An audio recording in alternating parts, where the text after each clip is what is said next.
semakin banyak pertandingan itu bagus gitu ya. Tapi bukan terlalu banyak pertandingan.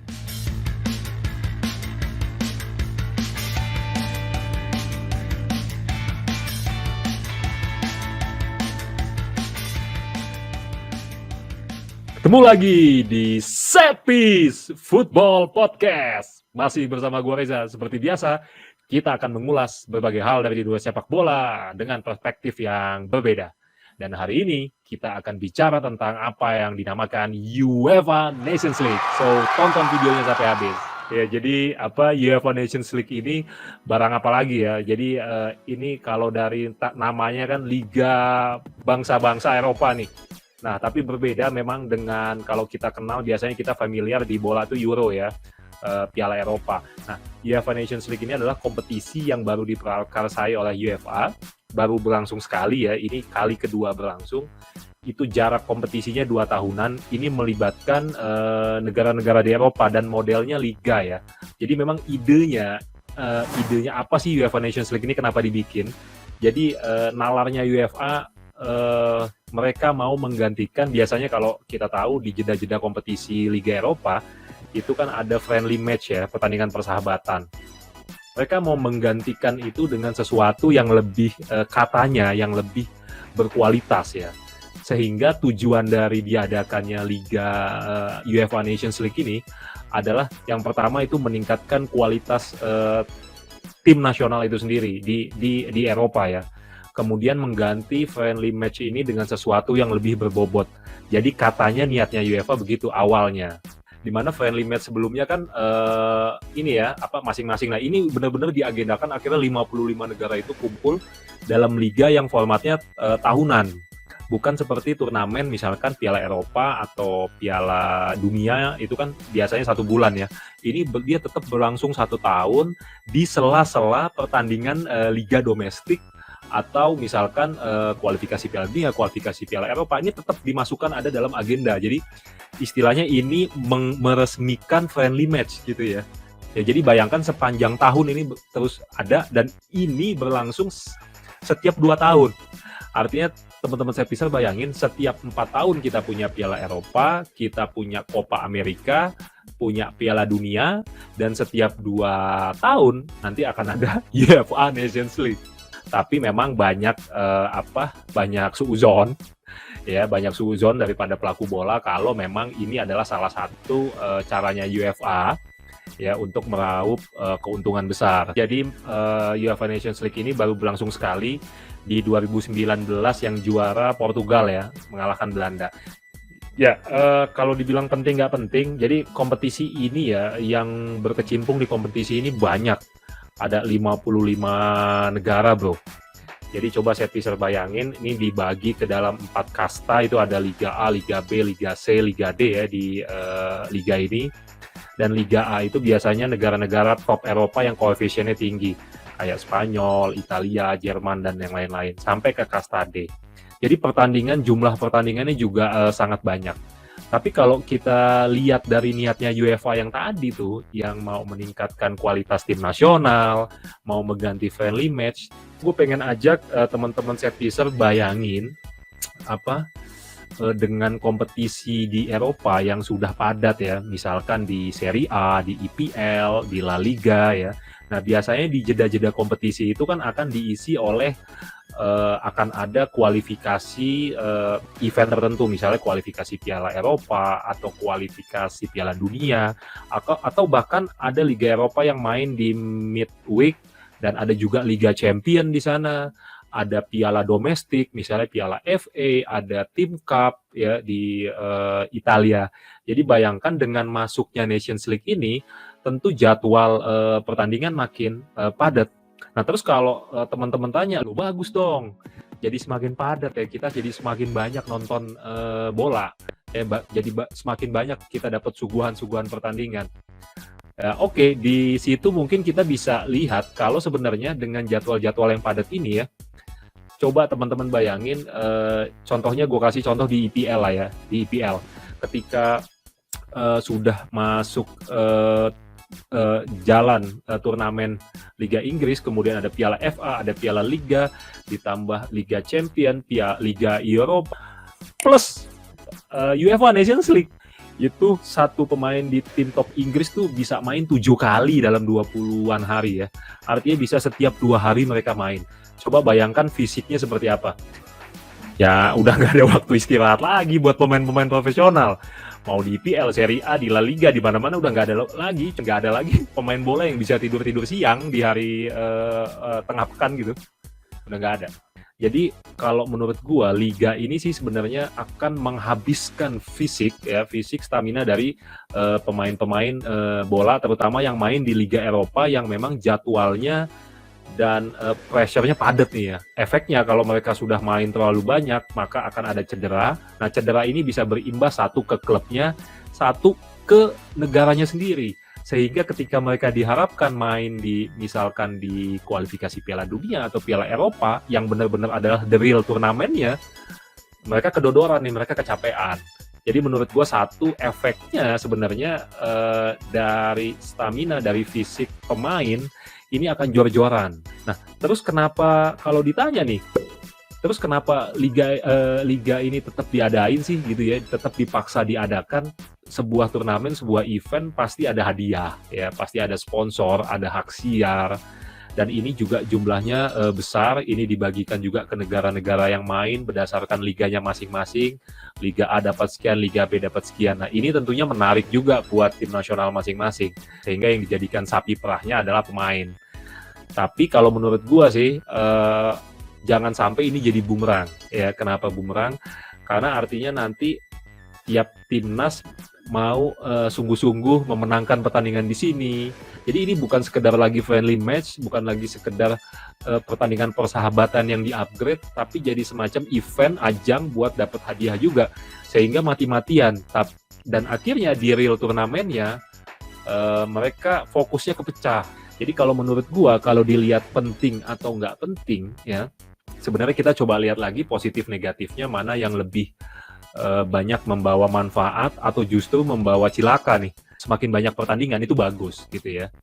Tapi bukan terlalu banyak pertandingan gitu ya. Nah, jadi kita harus lihat lagi sebagai penikmat bola, jangan sampai apa yang kita tonton nanti hilang unsur sportivitasnya, hilang unsur olahraganya. Dan bola ini ya walaupun sekarang industri bola itu udah sangat maju, tapi maksud gua tetap kita lihat ini sebagai olahraga yang menyenangkan dan nggak semata-mata bisnis gitu ya.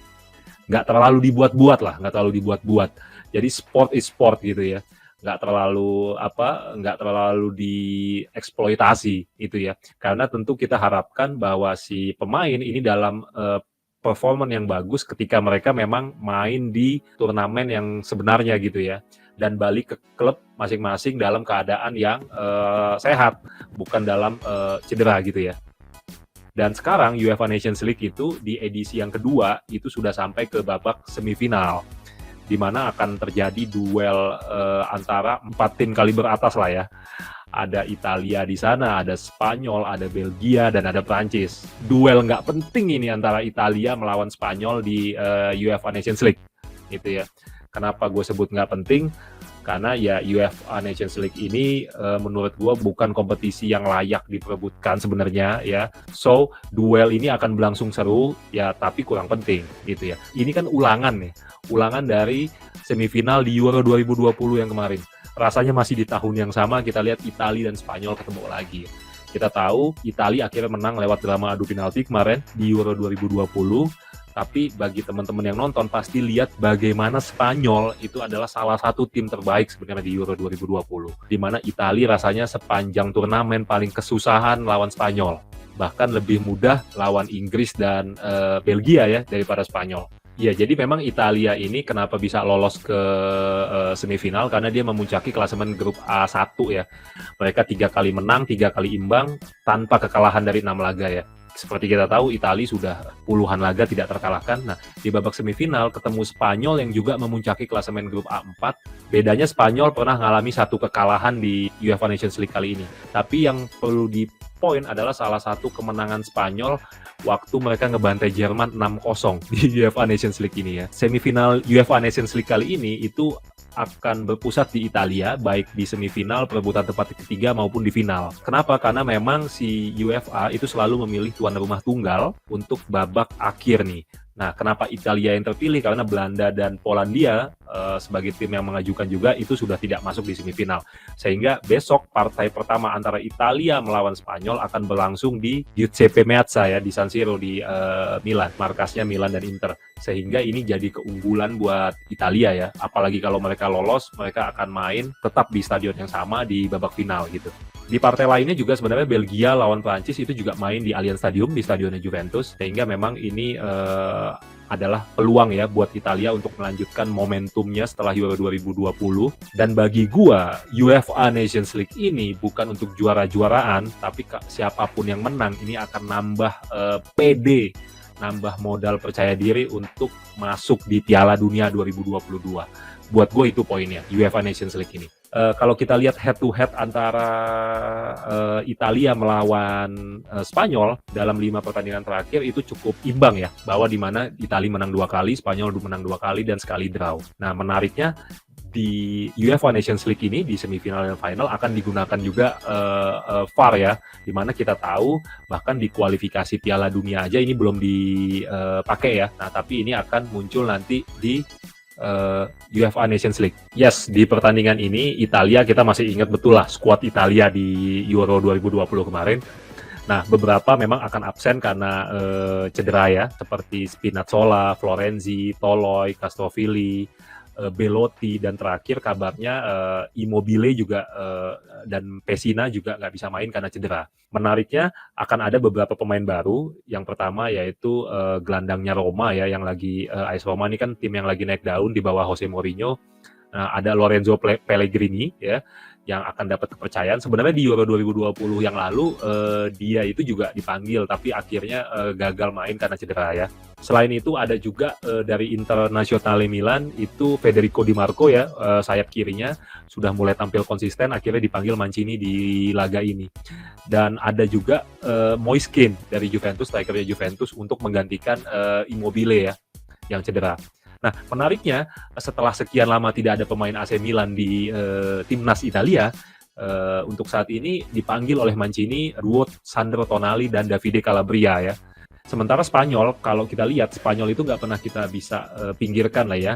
Walaupun kita tahu di 7 tahun terakhir Spanyol itu mengalami penurunan tajam dan sudah 9 tahun sejak 2012 mereka nggak ada gelar ya. Tapi Spanyol is Spanyol ya. Jadi Spain is Spain. Mereka tetap tim yang kuat, tetap tim yang solid. Kita lihat kemarin sendiri di Euro 2020 mereka nggak diunggulkan. Tapi secara permainan mereka oke ya. Cuma Morata aja kita lihat yang waktu di Euro 2020 yang butuh 10 peluang untuk jadi 1 gol. Produktivitasnya nggak begitu baik di lini depan. Spanyol sendiri masih melanjutkan tren di Euro 2020 yang lalu. Ini tidak memanggil satupun pemain dari Real Madrid. Ini sebenarnya cukup aneh ya, karena dalam 100 tahun sejarah federasi ini tidak baru pertama ini sejak Euro kemarin itu nggak melibatkan pemain dari El Real. Selain tidak melibatkan pemain Real Madrid, di game melawan Italia ini gue lihat ada 2 wonderkid ya. Yang pertama dari Barcelona, Pablo Gavira atau biasa dibilang Gavi, ini yang dipanggil oleh Enrique, usianya masih 17 tahun. Kemudian yang kedua ada juga Yeremy Pino, ini pemain Villarreal, usianya sama, masih 18 tahun juga. Kalau teman-teman set teaser ingat kemarin waktu Villarreal lawan United ya di Liga Champions, pemain ini sudah main juga. Ya, jadi ada 2 wonderkid yang dipasang. Dan di pertandingan lawan Italia ini, Alvaro Morata dan Gerard Moreno yang kemarin diandalkan di Euro 2020 itu absen. Sama Thiago Alcantara, Jordi Alba, Barca, Dani Olmo itu juga masih belum bisa main. Enrique rasanya akan mengandalkan Mikel Oyarzabal ya, menggantikan Morata atau Moreno. Mereka juga memanggil beberapa pemain kayak Bryan Gil, Mendes itu menggantikan Pedri yang absen di laga ini. Itu mungkin dari line up ya. Kenapa pemain Real Madrid nggak dipanggil? Ya kalau alasan normalnya sih adalah karena saat ini tidak ada pemain yang menonjol ya di Real Madrid untuk masuk di timnas Spanyol. Kita tahu sendiri waktu di Euro 2020 yang lalu sebenarnya Ramos pun masih main di Real Madrid tapi nggak dipanggil. Nah, kalau alasan jeleknya adalah bahwa Luis Enrique ini kan pemain Barcelona ya. Tapi nggak begitu sih, tapi nggak begitu. Artinya memang karena alasan ini ya, alasan taktik ya, alasan alasan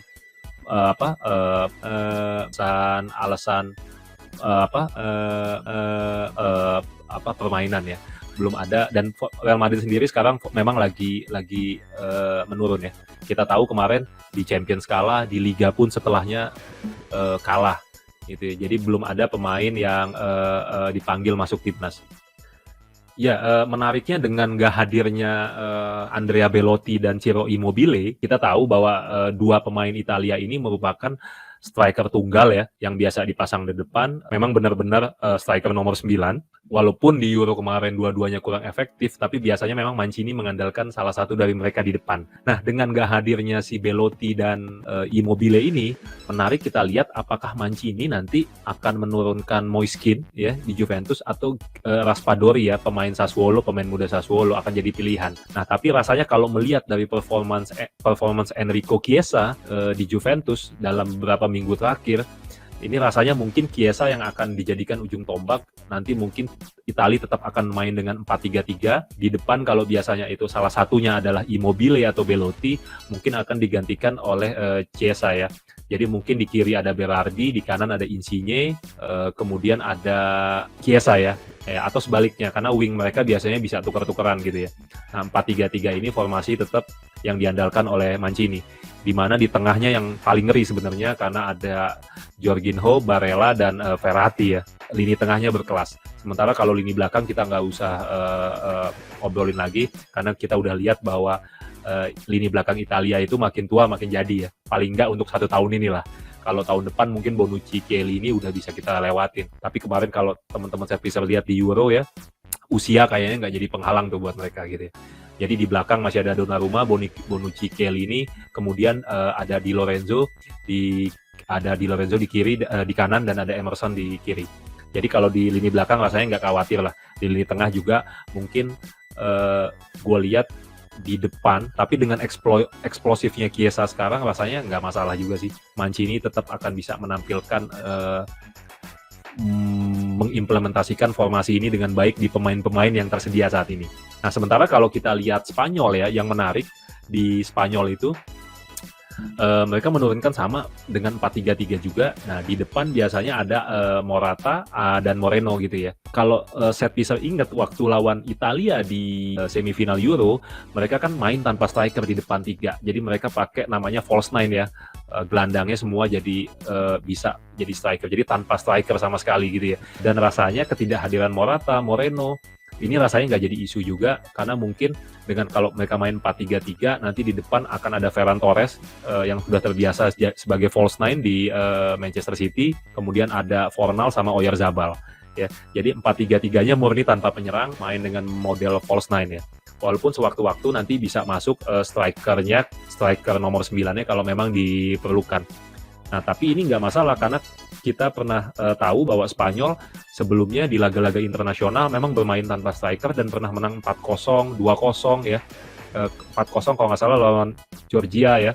Nah, itu tanpa striker, dan dari 6 gol itu, gol-golnya itu memang dicetak oleh gelandang-gelandang serangnya mereka. Jadi dalam formasi ini memang Enrique sudah biasa menerapkan false nine ini, sehingga gue nggak khawatir. Nah, 4-3-3-nya Spanyol ketemu 4-3-3-nya Italia, tentu ini akan menarik. Italia biasanya bermain menunggu, ya, melakukan counter attack yang baik, dan sesekali melalui Regista dan Mezzalanya melakukan passing-passing breakthrough ya ke depan untuk mengagetkan lini pertahanan. Kalau kita lihat di Euro kemarin sebetulnya Spanyol nggak kalah permainannya sama Italia ya, cuma sayang memang kurang beruntung. Laga ini gue prediksikan akan berlangsung sangat sengit. Laga ini nanti akan ditentukan pemenangnya oleh keefektifan dari lini tengah ya, karena kalau kita bicara di Italia, gue lihat lini tengahnya memang sedikit lebih unggul, dan gue lihat ada Chiesa yang saat ini memang benar-benar lagi on fire ya. Tapi gue tetap nggak bisa bilang bahwa Spanyol akan kalah. Ya, semifinal kedua ini akan berlangsung antara Belgia dengan Prancis di Allianz Stadium. Ini semifinal mahal ya. Nah, ini dua tim terbaik yang katanya ada di UEFA Nations League saat ini. Karena kalau kita lihat, Prancis ini merupakan tim dengan raihan poin yang paling banyak, 16 poin itu dari hasil 5 kali menang dan 1 kali draw. Nggak pernah kalah juga, 1 Sementara Belgia juga mengumpulkan 15 poin, cuma sekali menelan kekalahan. Jadi ini katanya dua tim yang paling oke di UEFA Nations League saat ini. Jadi duel di antara Belgia dan Prancis rasanya cukup akan sengit. Nah, Belgia sendiri kalau kita lihat di Euro 2020 kemarin, sebenarnya tampil cukup meyakinkan ya, dengan pemain-pemain yang golden generation-nya udah agak mulai mau habis nih. Tapi performanya di Euro 2020 kemarin cukup bagus. Sayangnya ketemu Italia. Sementara Prancis justru malah yang dijago-jagokan untuk juara dari awal, ya, karena ada Mbappe, Benzema, Kante dan yang lain-lain, justru kalah di 16 besar melawan Swiss. Ya, Prancis Belgia sendiri itu pernah ketemu di semifinal Piala Dunia 2018. Kalau set piecer ingat, waktu itu golnya Umtiti buat Prancis akhirnya menang dan melangkah ke final. Di 5 laga terakhir antara Belgia melawan Prancis ya, Prancis 2 kali menang, Belgia sekali, dan 2 laga lainnya berakhir imbang. Jadi sebenarnya nggak terlalu jelek-jelek banget lah ya. Untuk line up sendiri, di Belgia sendiri ini seperti kita tahu masih mengandalkan pemain-pemain yang dulu ini merupakan golden generation-nya Belgia ya, tapi sekarang sudah mulai menua sebenarnya, seperti Vertonghen, Hazard, Lukaku, Alex Witsel ya. Kemarin sempat sebenarnya di Euro 2020 kan kita bilang nih Belgia harus juara nih. Kalau Belgia nggak juara, ini golden generation akan lewat. Gue lihat sih rasanya kalau dengan tim yang ini masih bisa sampai ke Piala Dunia 2022 ini ya. Masih ada lah nafasnya. Nah, Roberto Martinez, pelatih Belgia, juga akan melakukan penyegaran dengan masuk 2 pemain muda, dan salah satunya adalah pemain AC Milan yang lagi cukup bagus juga penampilannya, yaitu Alexis Saelemaekers ya. Di kubu Belgia sendiri, mereka tentu pingin membuktikan bahwa at least mereka bisa memenangkan sesuatu nih. Karena dari edisi 2018 kemarin mereka kan sudah dijagokan untuk bisa melangkah jauh, ternyata belum. Di 2020 belum, dari 2016 sebenarnya ya. Paling nggak UEFA Nations League ini walaupun nggak bergengsi, mungkin bisa lah jadi kenang-kenangan buat Belgia gitu. Di kubu Prancis sendiri, di pertandingan ini itu uniknya akan dipanggilnya pemain AC Milan yang saat ini namanya Theo Hernandez. Ini adalah saudara dari Lucas Hernandez. Jadi akan ada 2 pemain bersaudara ya. Jadi seperti Gary Neville, Phil Neville di Inggris dulu. Didier Deschamps ini juga akan memberikan kesempatan kepada Matteo Guendouzi. Ini pemain Marseille, dulunya pemain Arsenal kalau teman-teman ingat, yang rambutnya gondrong. Dari sisi formasi sendiri, mungkin gue sedikit bahas ya. Mbappe ini sebenarnya dia masih merasa katanya adalah biang kegagalan Prancis kemarin di Euro 2020. Kita ingat waktu terakhir draw sama Swiss dan akhirnya adu penalti, Mbappe adalah penendang penalti yang gagal ya, dan itu masih terbayang-bayang katanya. Sementara Belgia akan menurunkan skuad yang terbaik di pertandingan ini. Lukaku tetap akan jadi andalan di lini depan. Belgia memainkan 3-4-2-1 ya, itu di mana ada Hazard, Lukaku, dan De Bruyne ya di depannya. Di tengahnya ada Witsel, Tielemans, dan De Bruyne. Di depannya ada Lukaku dan Hazard yang main agak-agak geser ke sayap. Ada Thorgan Hazard juga di sana. Nah, di Prancis kita nggak usah banyak bicara juga, karena kita tahu sejak dipanggilnya Benzema kemarin di Euro 2020, sekarang juga walaupun Real Madrid penampilannya turun, tapi dia tetap cetak gol. Nah, nanti di pertandingan besok tetap akan tampil bersama Mbappe. Prancis biasanya main dengan 4-3-1-2, nanti satunya itu yang mirip-mirip trequartista itu akan jadi perannya Antoine Griezmann. Kemudian di depan nanti ada Mbappe dan Benzema. Jadi menakutkan ya, di lini serangnya menakutkan. Kalau gue lihat nanti jalannya pertandingan, baik Belgia dan Prancis ini akan saling jual beli serangan. Sekarang di lini belakang baik Belgia maupun Prancis, gua nggak terlalu nganggep wow bagaimana ya. Jadi baik Belgia itu di belakangnya ada Alderweireld, ada Vertonghen ya, di Prancis ada Varane, ada Kimpembe, tapi gue melihat nggak begitu solid. Artinya ini nanti akan ada jual beli serangan, akan cukup tertekan masing-masing lini belakangnya. Nah, tapi gue lihat pemenangnya akan ditentukan seberapa efektif penyerang Belgia atau penyerang Prancis ini untuk mencetak gol. Kalau kita lihat Lukaku ini sering jadi momok ya di tim nasional, sering jadi momok bagi lawan-lawannya. Apakah mampu nanti Varane, Kimpembe itu di belakang mengawal Lukaku? Ya, karena kalau Belgia bisa curi gol di awal, rasanya ini akan jadi semangat yang berlipat. Tapi gua sih melihat pertandingan ini sebenarnya akan imbang. Mungkin kalaupun ada salah satu yang menang, ini skornya tipis. Pemenang dari pertandingan ini akan menghadapi Italia melawan Spanyol di Giuseppe Meazza. Silahkan kalian tonton, silahkan kalian saksikan sendiri pertandingan UEFA Nations League ini. Duel-duel kurang penting di antara 4 tim besar. Kita sebagai penikmat bola ya kita nikmati aja. Semoga suguhannya ini tetap menarik. Karena tetap bagi gua bahwa sebenarnya duel di antara 4 tim besar ini nggak penting. Nggak penting lah buat juara UEFA Nations League ya. Ini turnamen yang menurut gua diada-adain ya untuk ngisi-ngisi jadwal ya. Tapi yang terpenting sebenarnya siapapun yang menang UEFA Nations League ini akan nambah modal kepercayaan diri mereka untuk melangkah ke the real turnamen, yaitu Piala Dunia World Cup 2022. Sehingga siapapun yang juara nanti ini akan cukup pede datang dengan modal mereka menjuarai sesuatu sebelum Piala Dunia 2022. Oke, Setpizer, demikian review dari kami mengenai UEFA Nations League, pertandingan yang akan berlangsung pekan ini, dan kira-kira apa yang menjadikan UEFA Nations League ini menarik untuk kita lihat. Jangan lupa klik subscribe, like, dan share video ini, dan jangan lupa bunyikan loncengnya. Dan gue mau ingetin buat pendukung AC Milan atau Milanisti, minggu ini Setpiece Podcast akan menghadirkan 2 Milanisti di video kami. So, jangan lupa nanti kalian tungguin ya. Oke, demikian dari kami. Salam sehat. Setpiece!